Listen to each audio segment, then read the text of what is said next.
여러분들은 웨딩 채플이란 말을 들어보신 적이 있으신가요?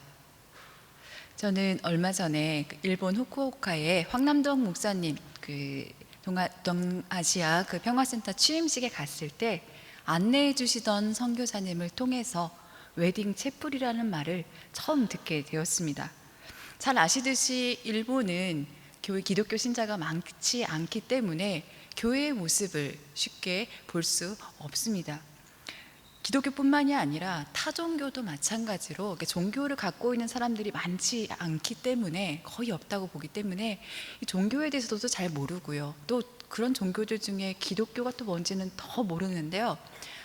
지나가다가 길을 보면 우리는 쉽게 교회를 볼 수 있지만 일본은 그렇지 않은데, 일본식 집들 사이에 정말 예쁜 서양식 교회의 모습을 볼 수 있습니다.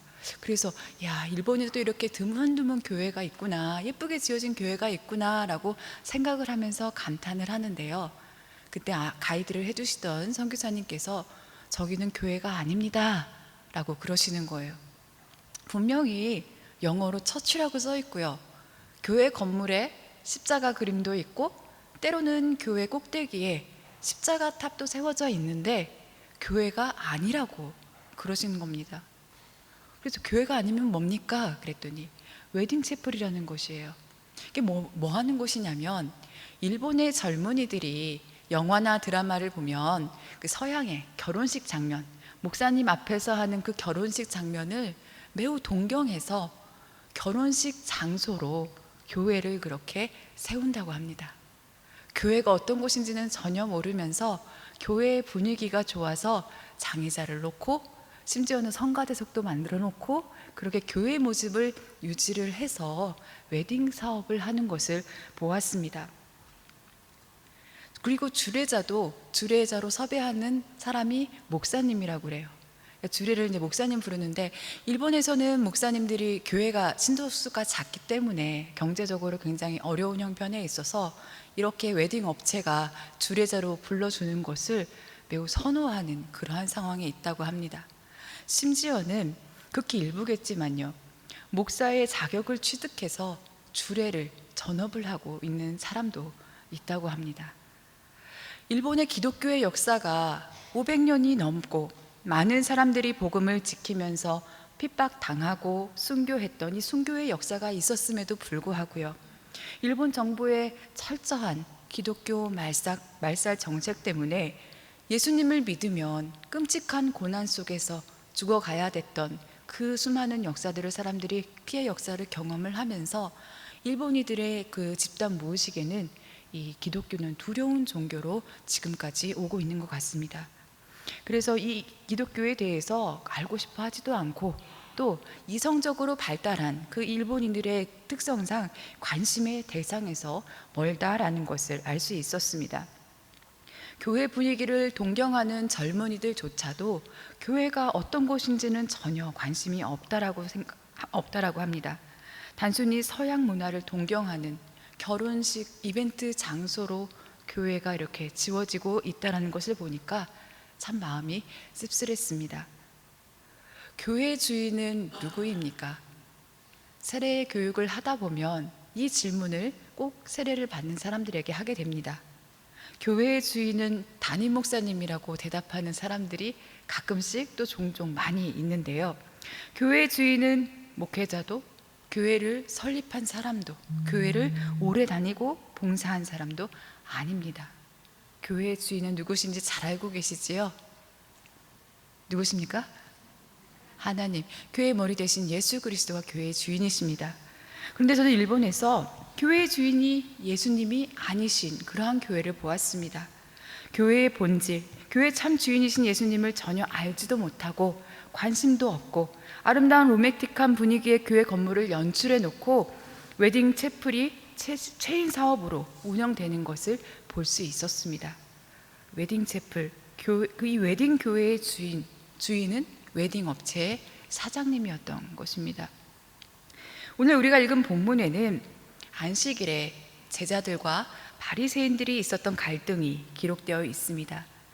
이 갈등의 기록에 우리가 주목해 볼 핵심 메시지는 안식일의 주인은 누구인가 하는 것입니다. 오늘 본문에 대한 내용은 너무도 잘 알고 계시기 때문에 안식일의 주인이 누구십니까? 라고 물으면 우리 성도님들께서는 본문에 있는 내용으로 쉽게 대답하실 수 있으실 겁니다. 그러나 한편 먼저 우리 성도님들은 안식일의 주인이 있다고 생각해 보신 적이 있으신지 한번 묻고 싶습니다. 안식일의 주인이 있다고 생각해 보신 적이 있습니까? 어떤 물건이나 건물의 소유권을 가진 주인이 있다라고 생각하는 것은 어렵지 않지만 어떤 특정한 날에 주인이 있다라고 생각하는 것은 잘 하지 않습니다. 그리고 상식적으로 안식일에 주인이 있다고 하면 안식일을 만든 사람, 어떻게 보면 하나님이 안식일의 주인으로 대답하는 것이 마땅하지 않겠습니까? 그런데 본문은 안식일의 주인은 하나님이다 라고 기록하지 않습니다. 안식일이 하나님을 위하여 있는 것이고 하나님이 또한 안식일의 주인이다 라고 말씀하지도 않습니다. 27절과 28절의 말씀을 제가 세번역 성경으로 읽겠습니다. 그리고 예수께서는 그들에게 말씀하셨다. 안식일이 사람을 위하여 생긴 것이지 사람이 안식일을 위하여 생긴 것이 아니다. 그러므로 인자는 또한 안식일에도 주인이다. 안식일을 그 단어 그 뜻대로 살리자면 쉬는 날이라는 그러한 의미입니다. 안식일의 가장 오래된 기원은 창조에 있습니다. 하나님이 일곱째 날을 복주사 거룩하게 하셨으니 이는 하나님이 그 창조하시며 만드신 모든 일을 마치시고 이 날에 안식하셨음이더라. 쉼 때문에 생긴 날이 안식일임이 분명합니다. 하나님께서 이 일곱째 날을 축복하셨습니다. 복이 있는 날이 되게 하셨다라는 것입니다. 이 날을 지키기 위해서 수백 개의 율법 조항을 엄숙하게 지켜야 하는 무서운 날이 아니라 복이 넘치는 날, 복이 넘치는 날이 되어야 하는 날, 그 날이 바로 안식일인 것입니다. 거룩하게 하다라는 말은 히브리 동사로 카다시라는 그러한 구별하다, 분리시킨다라는 뜻의 단어입니다. 그래서 일곱째 날은 하나님께서 복을 주셔서 특별히 구별시키신 날, 구별해 주신 날입니다. 그럼 이 날에 복을 주심은 궁극적으로 누구를 위함일까요? 하나님은 엄밀한 의미에서 휴식이 필요하신 분이 아니십니다. 그렇다면 안식일의 제정 목적은 분명합니다. 그것은 하나님의 휴식을 위하여 제정된 것이 아니라 인간의 휴식을 위해 복을 주셔서 구별한 날인 것입니다. 직간접적으로 강요된 일의 부담과 압박으로 지치고 지칠 수밖에 없는 그러한 노동 계급의 살인적인 피곤에서 구원하는 합법적인 보호 장치인 것입니다. 구약의 모세의 율법은 원래 억압된 노예 이스라엘 백성들의 이익을 위해서 의도적으로 만들어진 것입니다. 그래서 안식일의 가장 기본적인 핵심 기능은 분명합니다. 안식일은 사람을 위해서 만들어진 날입니다. 나에게 복을 준다라는 것은 그 날로 혜택을 입을 인간에게 복을 준다라는 뜻입니다. 안식일은 사람을 위해서 만들어진 하나님의 은혜의 날인 것입니다. 한 랍비는 출애굽기 31장 14절에 주석을 달기를 안식일이 너희에게 주어진 것이지 너희가 안식일에 주어진 것이 아니다 라고 기록했습니다. 그러니 안식일은 사람을 위하여 있는 것이고 사람이 안식일을 위하여 있는 것이 아니다 라고 하신 그 예수님의 말씀이 당시 사람들에게 매우 이해가 안 되는 의아한 말씀은 아니었습니다. 안식하라는 말씀 그대로 안식일은 사람들이 노동의 과로에서 벗어나 쉴 수 있도록 사람을 위하여 제정돼서 거룩하게 구별된 날입니다. 예수님의 제자들이 안식일에 밀 이삭을 잘라 먹은 것으로 바리새인들과 시비가 붙었습니다. 바리새인들은 이것이 안식일을 범하는 것이다 라고 생각했습니다.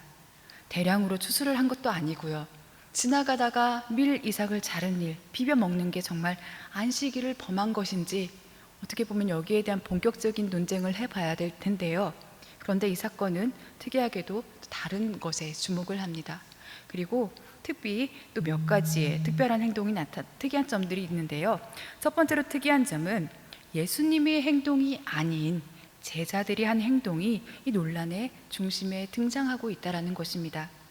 다른 사건에서 안식일의 율법을 어김으로 안식일을 회복시키고 갱신시키는 그러한 주인은 바로 예수님이십니다. 그런데 오늘 본문을 보면 제자들이 안식일의 율법을 어깁니다. 그리고 이 사건에서 어리석은 제자들이 배고픔을 참지 못해서 인내력의 부족으로 이 사건이 일어났을까 하는 점을 생각해 볼 필요가 있습니다. 이스라엘 태생으로 율법에 익숙한 삶의 습관을 가졌을 이 제자들이 예수님의 제자라는 주변의 시선이 따라다님에도 불구하고 배가 고팠다고 생각이 없이 쉽게 밀 이삭을 자르지는 않았을 것입니다. 오늘 본문 속에도 밀밭 사이를 지나갈 때 길을 가며 이삭을 자르는 제자들 옆에 바리새인들이 가까이서 이를 주시하고 있었음을 알 수 있습니다. 한 명의 사람도 아닌 바리새인들이라고 하면 여러 명의 사람들이 있었는데 제자들 중에 아무도 이들을 보지 못했을 리는 없습니다. 이런 불편한 시선을 모르지 않을 제자들이 밀밭 사이의 길을 가면서 이삭을 자릅니다. 이들이 율법을 위반하는 무질서한 사람이어서가 아니라 어떤 메시지를 담고 보란 듯이 하고 있다라는 그러한 생각을 할 수 있습니다. 제자들이 배가 고파 안식일의 율법을 어기는 것에 대한 불편한 마음이 있었다면 사람들의 시선을 확인하고 최대한 이를 피해서 숨어서 보이지 않는 곳에서 몰래 이삭을 잘랐을 것입니다. 그리고 본문 내용 중에 두 번째로 특이한 점은 예수님이 제자들의 비난받는 행동을 한 것을 책망하지 않고 오히려 지지를 해주는 말씀을 하고 계신다는 것입니다. 제자들이 이런 행동을 하는 것은 예수님의 허락을 받고 한 것이 결코 아니었습니다. 그럼에도 예수님은 제자들의 행동에 권위를 실어주시는 말씀을 하십니다. 오히려 예수님은 안식일과 별 상관없는 듯한 다윗의 이야기를 끄집어내어서 제자들이 한 일과 같은 선상에 올려놓고 제자들의 행위를 정당화시켜 줍니다. 다윗도 율법에 문제가 될 소지가 있는 그러한 행위를 했습니다. 사울에게 쫓기는 절박한 그런 생존의 갈림길에서 기아에 허덕이는, 기아에 벗어나기 위해서 이 율법에 문제 소지가 있는 일을 했습니다. 그 위험을 감수하면서 자기의 추종자들을 먹이고 이에 대해서 죄의 정죄를 받지 않았습니다. 그러면서 제자들의 행동이 잘못되지 않았다라는 메시지를 강하게 보여주십니다. 안식일은 이스라엘에서 가장 존중받는 관습이었습니다. 그것은 다른 모든 율법 조항들 다 합한 것보다 더 소중한 것들이었습니다. 예수님은 제자들의 행동이 정말 안식일의 규정에 위배되는지 따지지 않으셨습니다. 오히려 제자들의 행위가 다윗이 한 행위 이상으로 중요한 의미를 가지고 있다라는 것을 확인시켜 주고 계십니다. 창세기 1장에 나오는 이야기에서 하나님조차도 하루의 휴식을 즐기고 안식일은 우주의 리듬의 일부였습니다. 그러므로 그것은 번거로운 의무가 아니라 축복된 선물로 유대교가 세계에 준 것입니다. 예수님은 바로 이 점을 중요하게 여긴 것입니다. 예수님의 말씀을 듣는 이들에게 안식일은 그 자체로서 인간의 필요에 봉사하도록 창조된 것이지 인간이 안식일을 섬기라고 창조된 것이 아님을 환기시키는 것입니다. 당시에 가난했던 사람들이 대부분이었는데요. 이런 안식일의 법으로 인해서 생명과 직결되는 일이 아니면 먹을 양식이 없고 가축이 집이 나가거나 가축이 집을 벗어나거나 구덩이에 빠져도 이 여러 가지 삶의 어려움이 있어도 이스라엘 사람들의 행동의 제약은 매우 컸습니다. 안식일법을 지키기 위한 삶의 고통을 감내해야 됐고요. 때로는 안식일법을 가난과 질병 때문에 도저히 지킬 수가 없는 그러한 사회 상황 속에서도 이것 지킬 수 없었을 때에는 사회의 비난을 감수해야 했습니다. 예수님의 그간 제자들에게 보여주신 행보는 가난하고 고통받는 사람들을 더욱 힘들게 하고 억압하고 고난을 주는 어떤 질병이나 거룩한 율법이라고 해도 그것에 종속되지 않는 행동을 하신 것입니다.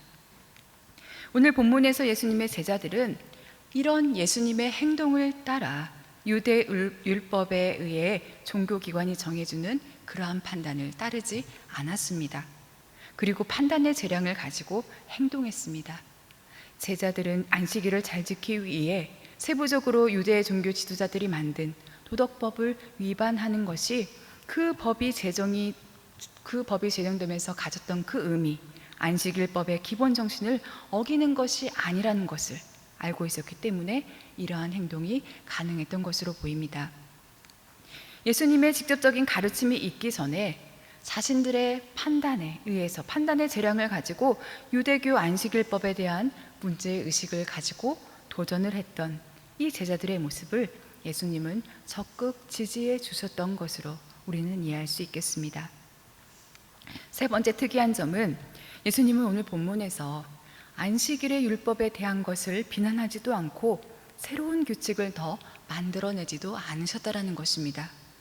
예수님이 택하신 입장은 오늘 본문을 읽은 독자들에게 직접적인 충고를 주지 않습니다. 율법이 다 무효다고 선언하지도 않으시고 대신 안식일에 대한 가장 핵심적인 심장과 같은 기능을 하는 것이 무엇인지를 말씀하십니다. 그것은 인자는 안식일의 주인이라 라는 말씀입니다. 여기서 인자란 사람의 아들이라는 뜻이지요. 여기서 인자라는 표현이 예수님을 가르치는 1인칭 단수처럼 쓰였기 때문에 예수님이 안식일의 주인이고 그래서 안식일에 대한 해석의 정통이 자신에게 있다라는 뜻으로 이해할 수 있습니다. 안식일의 주인은 인자이신 예수님이라 할 수 있습니다. 그러나 다른 한편으로 이 인자라는 표현은 당시의 관용적인 표현으로서 사람의 아들이라는 것은 곧 사람을 뜻합니다.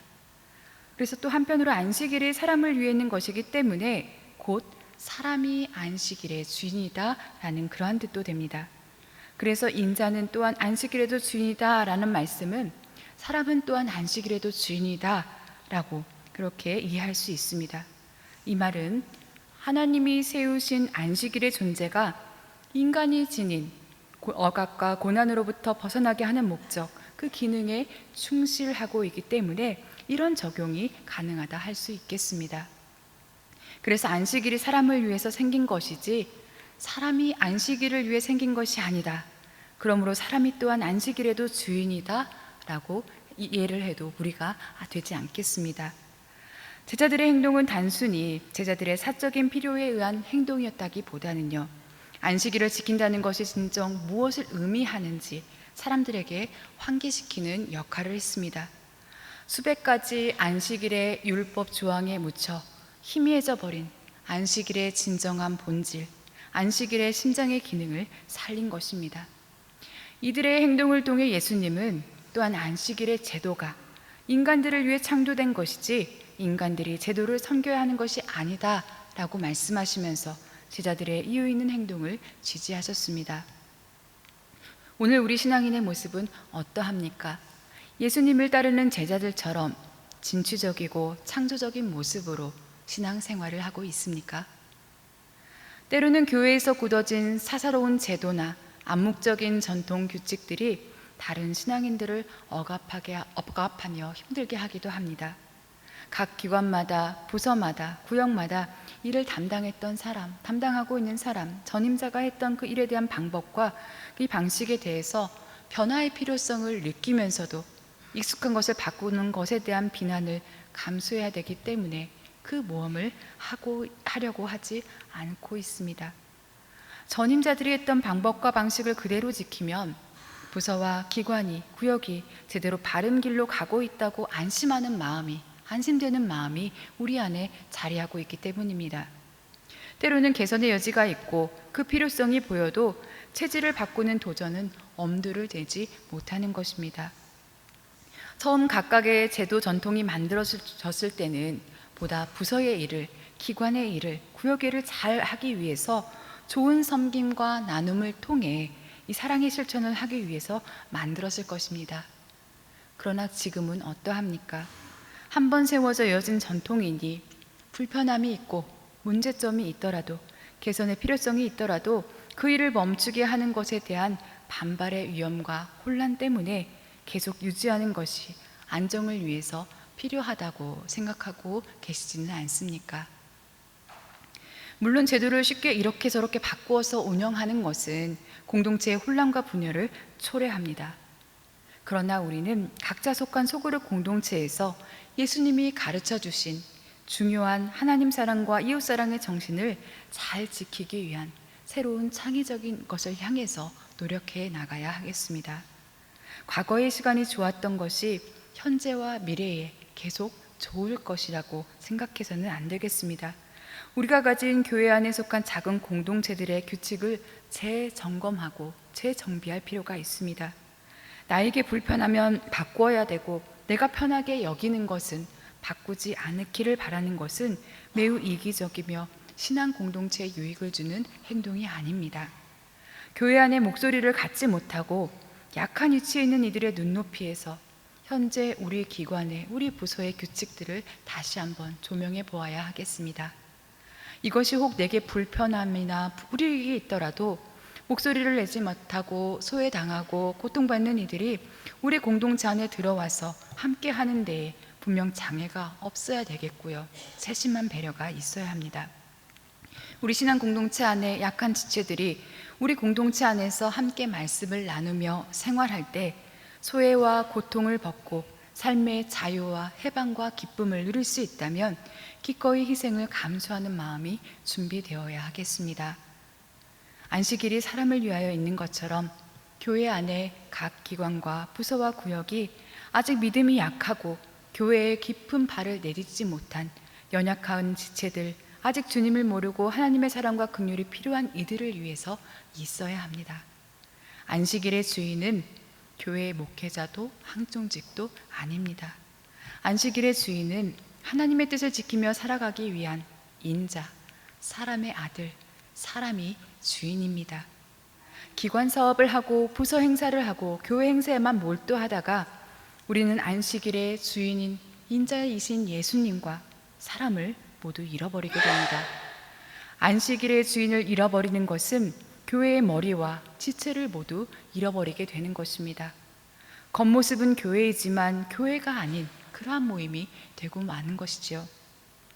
안식일에 대한 바른 이해와 판단을 가지고 안식일의 주인이 안식일이 참 주인 되게 하신 모습이 우리 안에 회복되기를 원합니다. 그래서 이 시대에 우리 순천중앙교회가 바르고 건강한 심장을 가진 그러한 교회의 모습을 보여줄 수 있는 교회가 되기를 간절히 소망합니다.